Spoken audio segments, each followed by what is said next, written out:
Så skal vi ikke give en stor hånd til Marco Mendoza.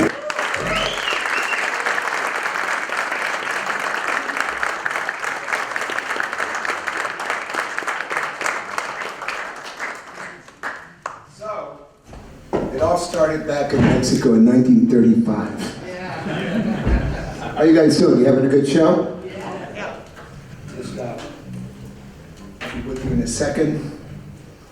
I wanted to make sure that I open the floor for questions and answers and all that because I don't know about you, but when I started in this business, there was a lot of people I looked up to, and I always wanted to pick their brain and talk about stuff, you know. So this is an opportunity to do that, all right? Yeah? So get your thinking caps on and get some questions going, and we can talk about everything except politics and religion. Okay? We don't have the time for that.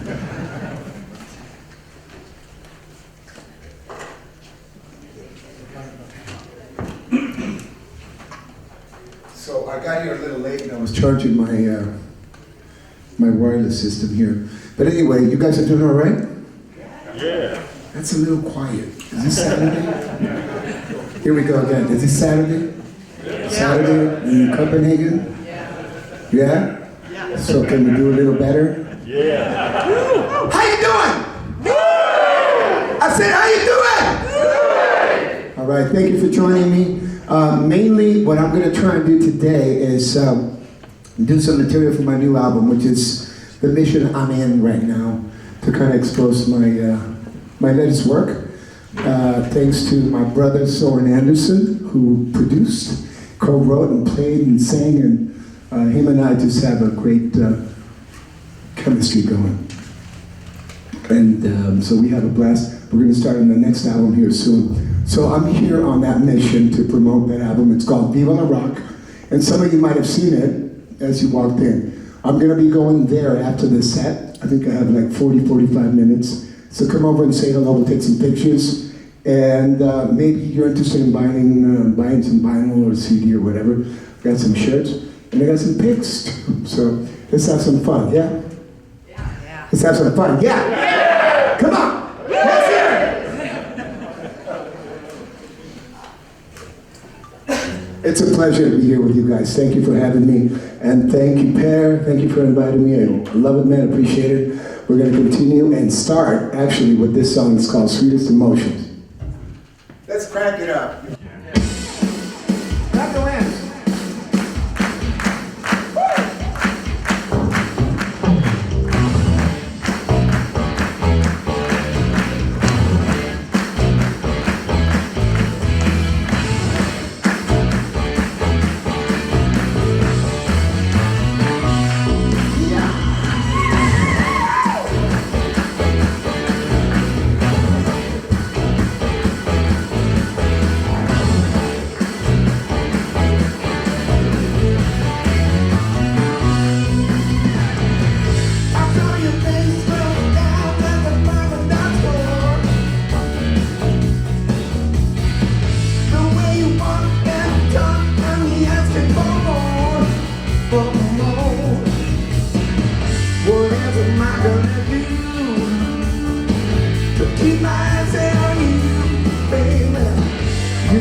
So hypnotized, I'll never find realize, yeah.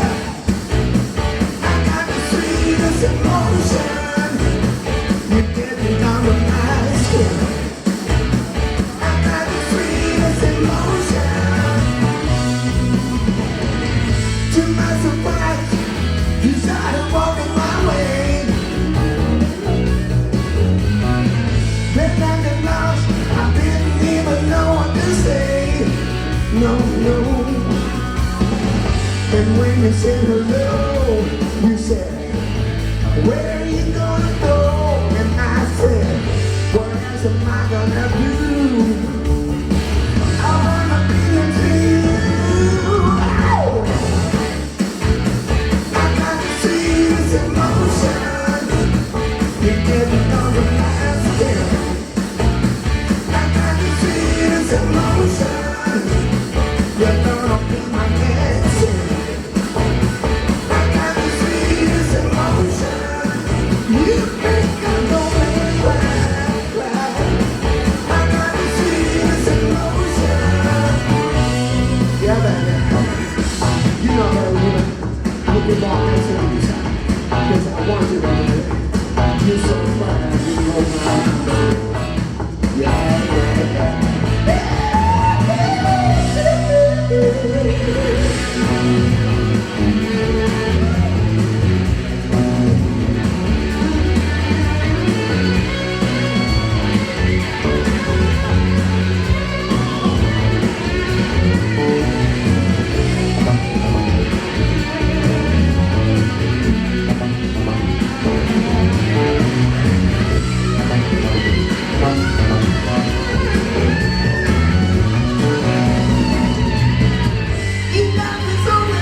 with that.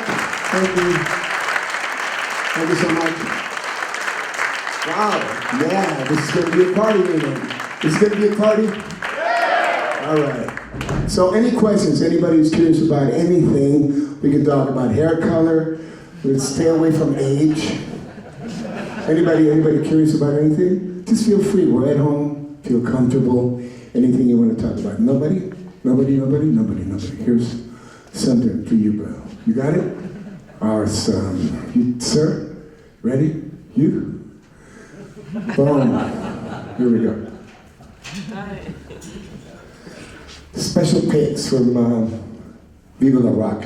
Anyway, finally, there we go. You were going to ask me. We started talking earlier. Yes, sir. Go ahead. I don't know if it's cool to talk about. It is. I got to ask you, the parting with the daisies, is that a sad part, or what happened there? For me, to be honest, it's just a new chapter for me.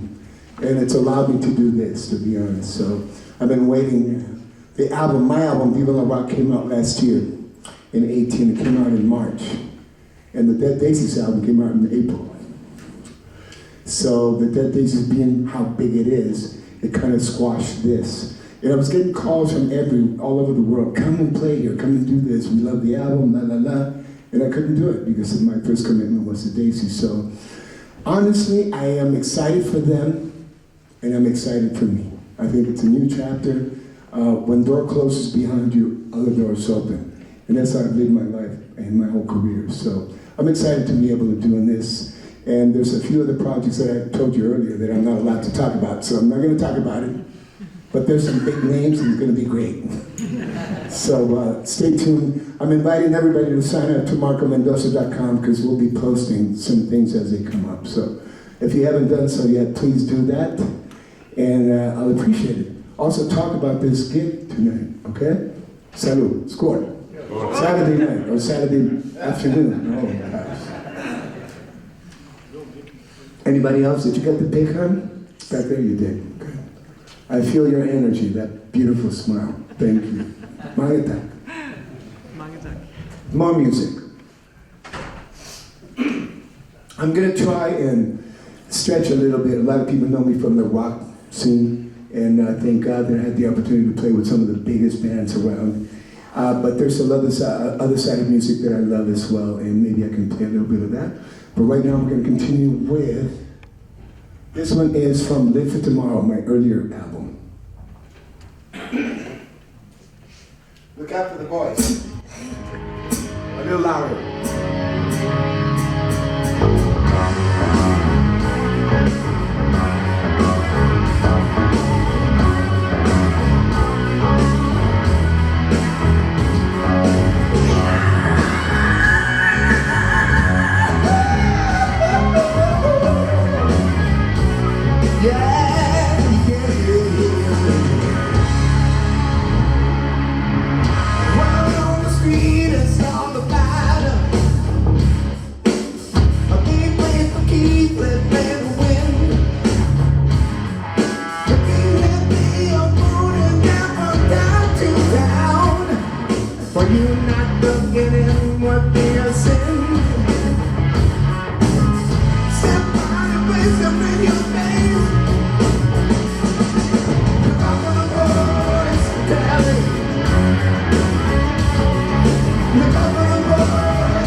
first album, Live for Tomorrow. I called on a few friends to come and join me. Friends like Steve Lukather's on that album, Ted Nugent's playing on that album, Doug Aldrich, of course, and Richie Kotzen was producing and singing and playing. And also, I had Brian Tichy on drums and Tommy Aldrich, some of my friends. Some guys that are trying to make it in the music business. But most importantly, I have my daughter, who is now 16 years old, 4 years old in the cover, and it's a beautiful thing. And then my son's playing bass on a few tracks, so it's like a family affair. We had fun, we had a lot of fun. And we did it in 2 weeks. Anybody have any questions? Anybody? Yes, sir. You shifted from Yamaha BB basses to ESP or MTD. Yes. Why? Well, if I can be really honest, there's a lot of companies putting out some great product. And I like good stuff. I really do. Yamaha, I was there and it was the best instruments ever. ESP heard that I was looking for a signature opportunity and they came up to me and said, we can do a signature bass, let's work on a 4, and then we can come out with a 5. So this possibly might be the 5 coming out soon. But so that's what happens. There's a little bit of business involved. And you try to make the best decisions. But what's most important is that you have quality product, you know, that you have quality instruments. If you're a good carpenter, you want the best tools. So I consider myself, I'm the same way, you know, I love good stuff. Good basses, good strings, good amps. I'm now endorsed by Ampeg, which in my opinion, they kind of set the precedent for bass amplification. ESP basses are amazing, all of them, and the Arderia strings. So, you know, I'm doing okay. I'm in good company. But that was basically the reason. It's a good question. People wonder why you change. There's always a little bit of business involved too, you know.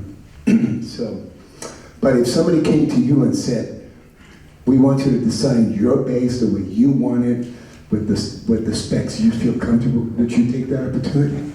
Of course. So it's like that. It's one of those things. And Yamaha, I mean, you know, all my heroes are there. Starting off with Abraham Laboriel back when, Nathan East, Billy Sheehan, all the cats are there, you know. So I was in good company and it was a great time, and I still have those basses. They built a few 6-string fretlesses for me that are amazing, and 5 strings, TRBs, and the BBs, amazing basses. Who plays Yamaha? Bass players? Bass players? Cool. They're great basses. Take a chance, and when you can, I don't know if ESP gets here, but if you can, check out my signature, the MM4 on ESP. It's a great bass. I kind of, You can check it out, but you can't buy it. You can't. No, it's not Why? available in Europe at all. No. Really? Yeah. No. Well, that's another story. We could talk about that too. But the reality is, and we have this in common. We're all aware of what's going on in the music business, the retail business, the industry. But as long as we keep showing up, doing the gigs, and you guys keep showing up and supporting the artists and the product and all that, it's going to continue. It can't go anywhere. But it has suffered. That's what it is. So it's a very thin line when you're an artist to kind of, you know, move around in the business world, because I hate to talk business. I have a hard time talking about money. It's never been part of who I am. Maybe that's why I'm broke, but I'm not. But it's after so many years, you have to take care of your business. I call it the business hat. When I come home, I take off the musician hat, I take off the business hat, and I put on the husband hat and the father hat. And so we all have a few roles that we have to do that, and I have a good time when I get home. But business, somebody's got to take care of it, and right now I don't have a manager, so it's something that comes up from time to time. I don't sweat it, you know. I really feel that you fall where you're supposed to, you end up where you're supposed to be. I really believe in that, so la la la. Any other questions, you guys? Yes, sir. My musical roots. I grew up in a little place south of San Diego, which is in Mexico, a place called Tijuana. You've heard of it? You want to Baja California? It's all true. All the bad stuff. I can attest to it because I grew up in it. But it's become a beautiful place. For me personally, I was surrounded by music. My father was a clarinet player, so he was a big fan. Benny Goodman, Glenn Miller, he was the big band guy. So he were always spinning vinyl, you know. And then my mom was a professional singer, a retired professional singer. They had a few hits in Mexico with her sisters. So she was into musicals. So all the musicals, Carousel, The King and I, South Pacific, you know, Chicago, 42nd Street, all of it. So I grew up listening to that as well. And then my grandmother, when my parents separated, my grandmother came to raise us. She was a piano teacher, classical. So I was too bombarded by a lot of information when I was a kid without realizing it. And then also being in Mexico, I was exposed to all the Afro-Cuban rhythms and all the Colombian rhythms and all the Brazilian rhythms. And then all of a sudden we get Abbey Road for Christmas. And that was it. That was Pandora's box. So as far as roots, I have a little bit of training on my own. Nothing official. I've been one of those guys lucky enough to play with players always better than me. And I recommend that to anybody. Surround yourself with better musicians and you'll end up learning because you have to keep up. It's been one of those journeys for me, and but I know very little, to be honest. I somehow learned along the way, you know. But I'm happy where I'm at. That's the only thing I would change. If I could go to school and study a little more in-depth musical theory and all that, I would. Why? Because it would enhance what I'm able to do, you know. But now in the digital world, you can do it all. So I don't know, you know.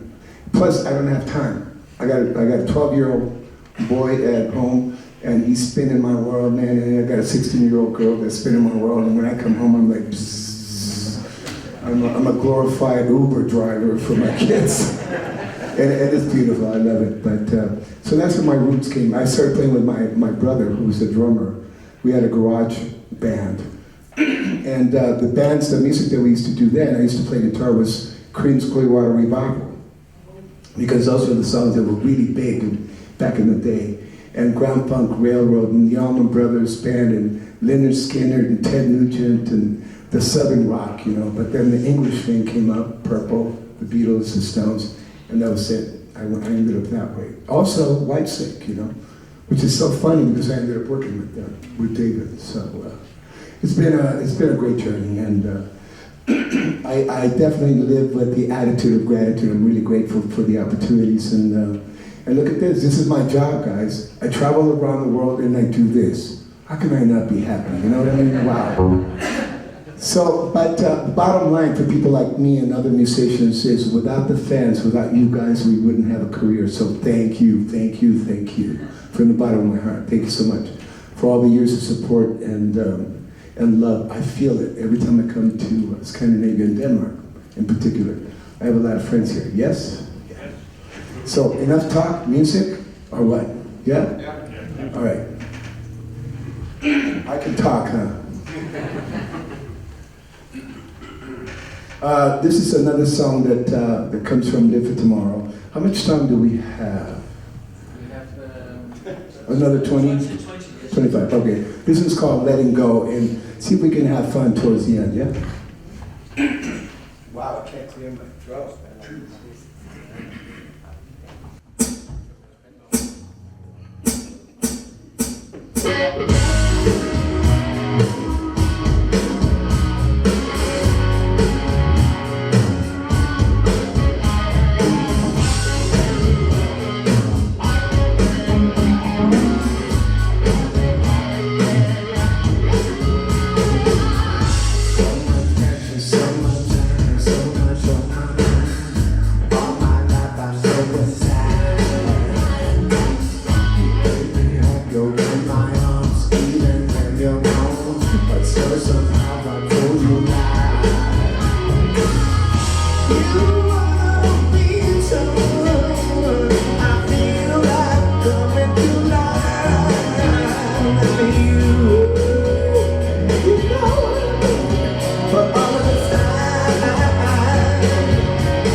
Speaking of the Latin roots, you know.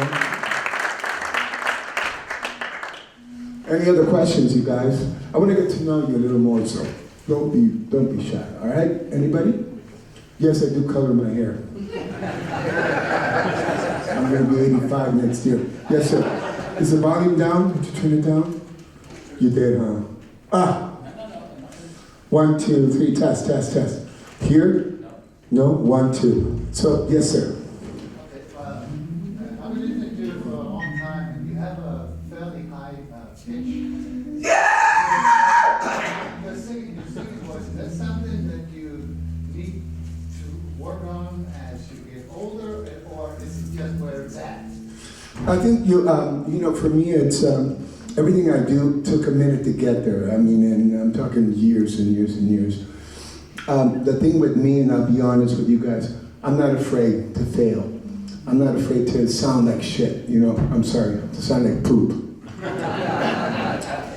And because it's within trying that you learn, you find spots, you know. And the weakest thing that we have, that we all have in common as human beings, is we're full of fear. We're afraid to try things because they won't sound right, or it just, other people will laugh. And I went through all of that. I just didn't care anymore. It was like, I want to do this for me, I want to have fun, and that's it. And when I started playing with a lot of bands, and I had to make a living, there was usually 2 guys, bass, piano, or bass and guitar. There was never, they couldn't afford to hire a drummer.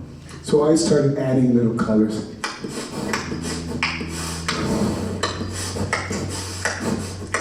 You know what I mean? And the clave. And then you do both. And so on and so forth. And you add a conga.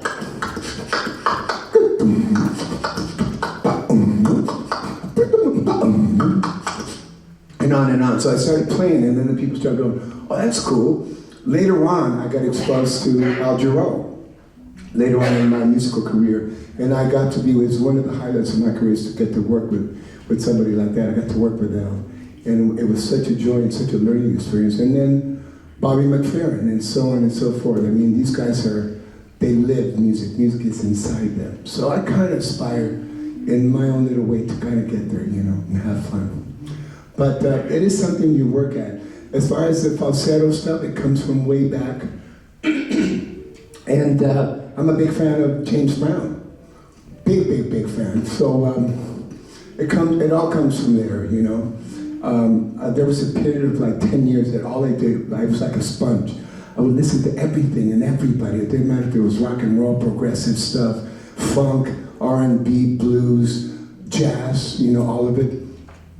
And I learned so much. And at the end of the day, it was all like, it influenced me when the time came for me to come up with my own voice, you know, and it was an amalgamation of all this stuff.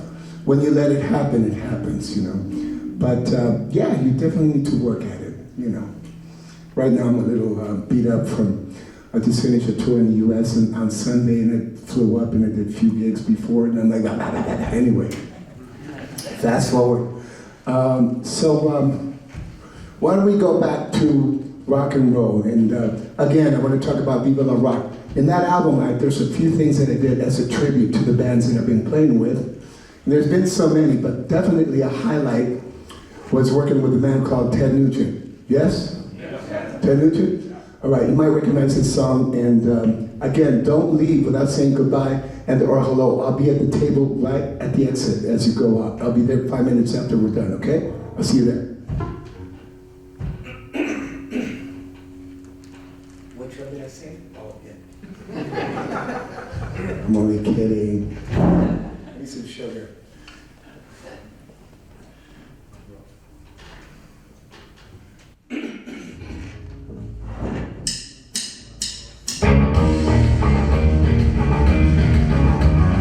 It's a tribute to one of the baddest rock and roll dudes of our time.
you hang around.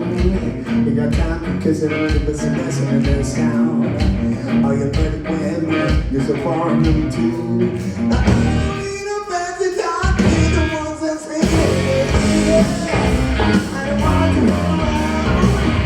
It's just I'm too much of a yes, I am.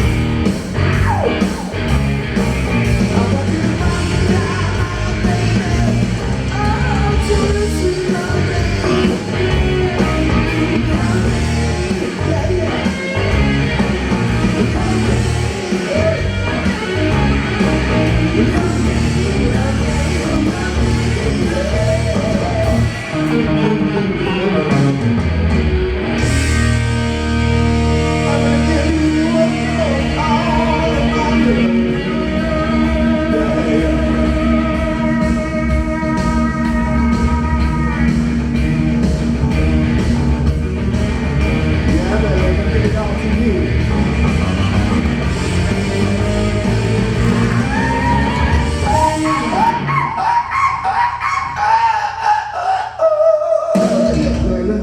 I'm gonna give you all.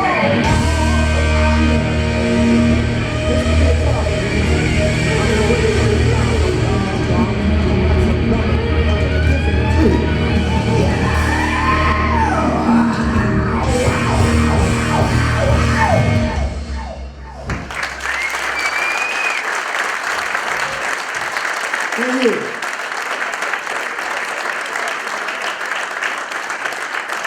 Thank you, Thank you so much, you guys. I hope you have a great show. Is it on tomorrow as well, yeah? And tomorrow I'm going to have my friend Soren Anderson and Morten Halborn join me. We're going to be playing some more stuff. John, we got some time? 10 more minutes? 10 more minutes, all right. I'm going to bring my other girlfriend out, if it's okay. She's been looking at me going like, what's going on? I'm just sitting here looking so pretty.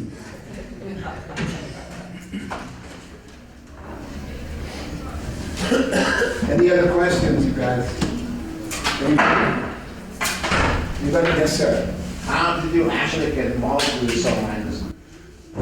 Soren is a beautiful story in that we had a mutual friend, Niels Estrup. You might know, some of you guys might know Niels. Niels was a promoter, and he used to bring us, my trio and Michael Ruff, Scandinavia for years and years. The name of the company was All Art Music.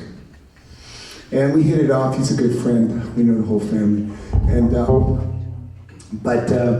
so every year we used to go to Frankfurt Music Messe, which is something like this, but much bigger, and the NAMM show. And my manager at the time, Dale, who passed away not too long ago, he wanted me to do a release party for Live for Tomorrow, my first album. And again, I was tied up with White Snake, Ted Nugent, Ted Lizzy. I couldn't pay attention to it until, I want to say 6-7 years ago, there was a NAMM show in January, and he said, why don't we do something around NAMM show? So I called some of my friends that were available. I had Steve Weingart, I don't know if you guys know him, on keyboards, amazing cat. I had Kenny Arnoff on drums, and I had a few friends, Doug Aldrich, a few friends from White Snake, stopping by and sitting in. But I didn't have the house band. I needed a guitar player. So we were talking about it, and I'm telling him, I'm having an issue, man, finding somebody that's available to do the whole night. It was 2 nights, actually, at this jazz place in LA, La Vallée. And he said, what about Soren, that cat, you love his playing, because he was working with TC Electronics. And he always had something special, always drew attention to him. The way he played, who he was as a person, and we hit it off. So I called him over the phone. He says, I would love to, man. This is great. So that was the beginning of our relationship. He came out to NAMM show and he played 2 nights with me, and I introduced him to quite a few people. I introduced him to Glenn Hughes, who we ended up doing the gig with, and Chad Smith and Kenny Arnoff and just a bunch of cats. And so well deserved, because he's a very talented cat producer and mixer now, but he's brilliant, a guitar player and songwriter and the whole thing. So we hit it off, and we kept saying, we're going to work on your solo album, your next one, we're going to work on it. And they said, yeah, man, let's do it. And we finally found some time in 17, September. I was coming out to do some dates, and there was 2 weeks, from September 6th through the 19th or something like that, 13 days. And I came out and we did Viva La Rock. You know, we had a label, Michael Anderson, who was cool enough to sign me up with Target Mighty Music, another Danish company, if you know. And it's been a blast. I've been having a blast with the label, with Soren. We're talking about maybe doing some work together next year. And by the way, if you haven't checked out his solo album, please do. It's amazing. It's beautiful. Some of his friends got to play on the album, including me. I played on a couple of tracks, I think. So, but it's beautiful sounding. He's one of those talented cats, man. He's got it all, you know. He's got the full package, and he's very cute too. If my wife could hear me talk about him, and his wife would go, "Oh, you guys, you boys." Anyway, so that was a connection, and it's been a great relationship since then. We do a lot of work together. We've done a lot of his studio here in Copenhagen, Medley, who he co-owns. We've done a lot of work. We brought Tommy Aldridge, we brought a bunch of people here, and it's been great. So there'll be more, you know, and I think he's over at the Yamaha booth, so stop by, tell him I sent you, and maybe he'll give you a can of Campbell's soup or something, I don't know. You guys have Campbell's soup here? Mushroom, cream and mushroom, tomato? All right, who wants to have fun again?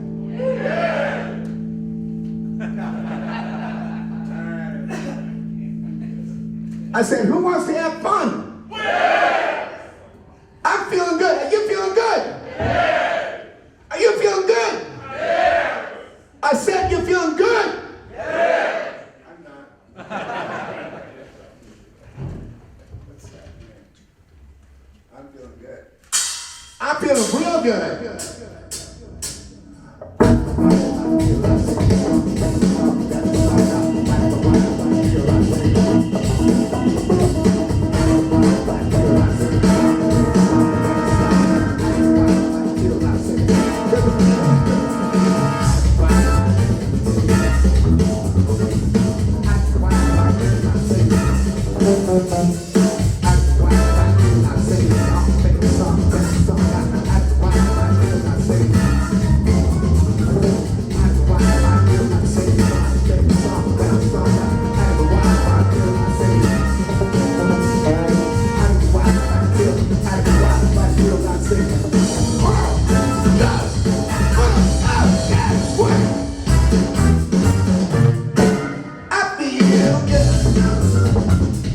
Like the noon that I was, and I feel good. Like the noon that I was, hey, you're so good, you're so good, and I feel good. I should have been sliced. You make me feel so bad.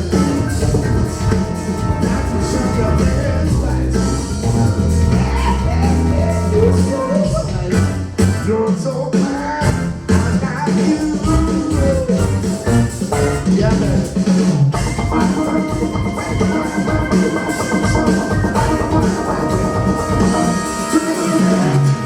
When I hold you,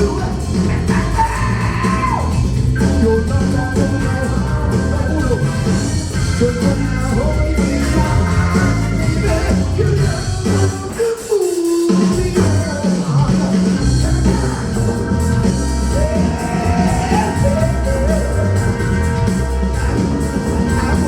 You make me feel good. You make me feel good. You're so good.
That's a lot of work. I don't know about one more?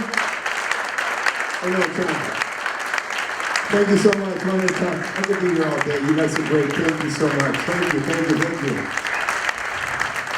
I'm going to do one more. This is going to be a quick one. Come back and see us tomorrow, okay?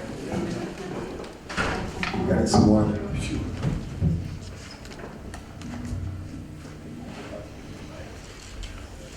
A surprise, surprise, surprise.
We'll see you outside. Thank you. Magata.